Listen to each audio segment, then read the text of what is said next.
السلام علیکم ورحمۃ اللہ وبرکاتہ۔ میرا نام ڈاکٹر سہیل ظفر ہے، میں آئی اسپیشلسٹ ہوں اور لاہور میں پریکٹس کر رہا ہوں۔ آج ہمارا موضوع حجامہ کے متعلق ہے۔ حجامہ کیا ہے، اس کی کیا افادیت ہے اور اس کے سائنسی فوائد کیا ہیں۔ حجامہ عربی کا لفظ ہے جو حجم سے نکلا ہے۔ اس کا مطلب ہے چوسنا، یعنی جسم کے مختلف جگہوں پر سے خون کو چوسنے کا اور خون کو نکالنے کا یہ عمل ہے۔ یہ ایک سنت طریقہ علاج ہے۔ نبی اکرم صلی اللہ علیہ وسلم نے اس کے بارے میں بہت سی احادیث ارشاد فرمائی ہیں۔ رسول اللہ صلی اللہ علیہ وسلم نے اپنے اوپر بذات خود حجامہ کروایا ہے اور مختلف مقامات پہ کروایا ہے۔ سر کے کچھ مقامات ہیں، کندھوں کے درمیان بھی ہیں، اور مختلف موقعوں کے اوپر کروایا۔ روزے کی حالت میں کروایا، احرام کی حالت میں کروایا۔ حدیث کا مفہوم ہے کہ شفا 3 چیزوں میں ہے: حجامہ کے کٹ میں، شہد میں اور آگ سے داغنے میں۔ پھر فرمایا آپ صلی اللہ علیہ وسلم، لیکن میں آگ سے داغنا ناپسند کرتا ہوں۔ اب جو اس حدیث میں آتا ہے نا کہ حجامہ کے کٹ میں شفا ہے، اس وقت میڈیکل سائنس کی جو تھیوری ہے، طیبہ تھیوری، جو اس وقت سعودی عرب کے ڈاکٹرز اور مصر کے ڈاکٹرز نے اس کے اوپر کام کافی کیا اور بہت زبردست کام کیا ہے۔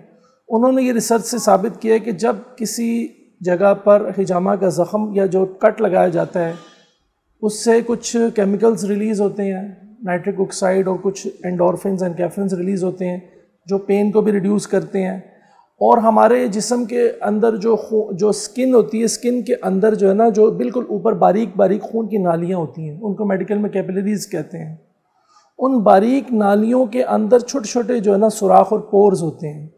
جب حجامہ کرتے ہیں اور جب کپ لگاتے ہیں اور جب سک کرتے ہیں تو وہ خون کے جو باریک خلیے ہوتے ہیں جو ٹوٹ پھوٹ کا شکار ہو چکے ہوتے ہیں اور جو بیماری پیدا کرنے والی چیزیں ہوتی ہیں بہت ہی باریک ترین، وہ اس سوراخ سے باہر آ کے سکن کے اوپر جمع ہو جاتے ہیں، اور جب اس کو کٹ لگایا جاتا ہے تو وہ باہر آ جاتے ہیں۔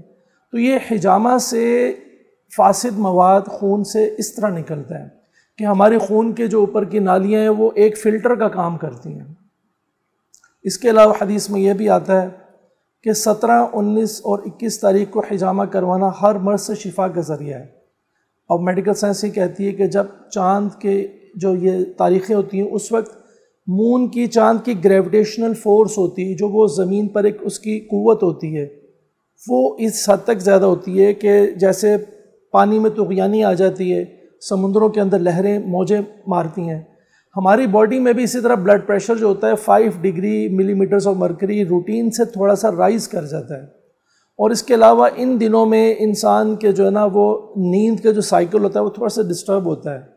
تو کچھ چیزیں ہوتی ہیں جو کہ ہماری ہیومن باڈی میں ذرا اوپر کی طرف آئی ہوتی ہیں، ہائی بلڈ پریشر تھوڑا سا ہوا ہوتا ہے، تو اس دوران حجامہ کرنے سے ہماری جو باڈی ہے وہ اپنے نارمل پیٹرن پہ آ جاتی ہے۔ یہ احادیث اس طرف اشارہ بھی ملتا ہے اور میڈیکل سائنس بھی اس کو اپروو کرتی ہے۔ پھر حدیث میں یہ بھی آتا ہے کہ حجامہ، خالی پیٹ حجامہ میں شفا ہے اور اس میں برکت ہے۔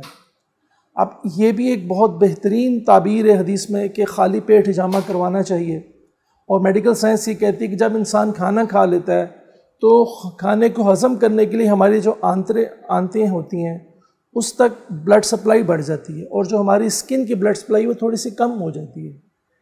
یہی وجہ ہے کہ اگر حجامہ جو ہے کھانا کھانے کے فوراً بعد کروایا جائے تو اس کا اتنا فائدہ نہیں ہوگا، لہٰذا کچھ تھوڑی سی بھوک رکھ کے، یعنی کچھ دیر کے بعد کروانے سے فائدہ حاصل ہوگا۔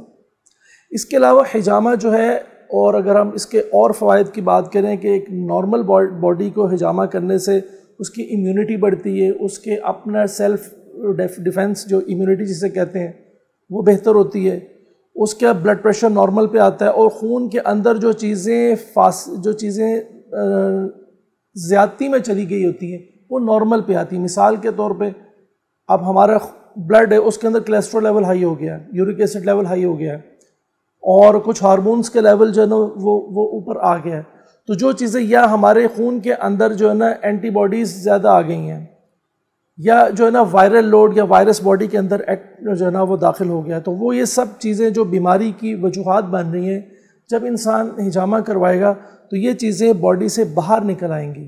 دوسری بات، حجامہ ہماری باڈی کی امیونٹی اپنی بڑھاتا ہے، یہاں تک کہ میڈیکل ریسرچ کے مطابق حجامہ کرنے سے کینسر سیلز جو ہوتے ہیں وہ بھی، یعنی وہ کینسر کے پیشنٹس کو بھی فائدہ پہنچ رہا ہوتا ہے، اور کینسر کے سیلز کو جو ہے نا وہ میٹیریل نہیں مل رہا ہوتا جس سے وہ گرو کرے، یعنی حجامہ کرنے سے یہ بھی فائدہ ہوتا ہے۔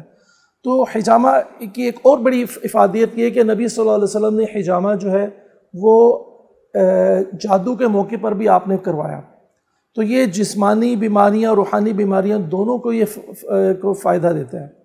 اس کے علاوہ عموماً اکثر لوگ کروا سکتے ہیں، بس وہ لوگ جو کہ مثال کے طور پر جن کو بلڈ تھنرز لے رہے ہوں یا جن کی بلیڈنگ نہ رک رہی ہو، کچھ ایسی بیماریاں جن میں حجامہ نہیں ہو سکتا، باقی اکثر میڈیکل پرابلمس میں حجامہ کروایا جا سکتا ہے۔ ایک نارمل شخص ہر 3 مہینے بعد حجامہ کروا سکتا ہے، اور جو شخص بیمار ہوگا تو وہ اپنے بیماری کے اکارڈنگلی حجامہ کروائے گا، یعنی جو تھراپسٹ ہے وہ ڈیسائیڈ کرے گا کہ اس کی جس بیماری کے مطابق اس کو کتنے عرصے بعد اور کتنے سیشنز کا حجامہ ہونا چاہیے۔ دوسری بات ہے، ہر شخص حجامہ کرنے کا اہل نہیں ہے، میڈیکل سائنس کافی آگے جا چکی ہے اور آج کل کے دور میں کافی بیماریاں پیچیدہ ہو چکی ہیں، تو جو ایک میڈیکل پروفیشنل ہو حجامہ وہیں سے کروانا چاہیے، اور اس میں جو ہے نا ہمارے لیے بہتری سی میں ہے۔ مزید معلومات لینا چاہیں تو میرے نمبر پہ آپ رابطہ کر سکتے ہیں 0300 4249341۔ آئندہ انشاءاللہ مزید اس حوالے سے اپڈیٹس ملتی رہیں گی۔ اللہ حافظ۔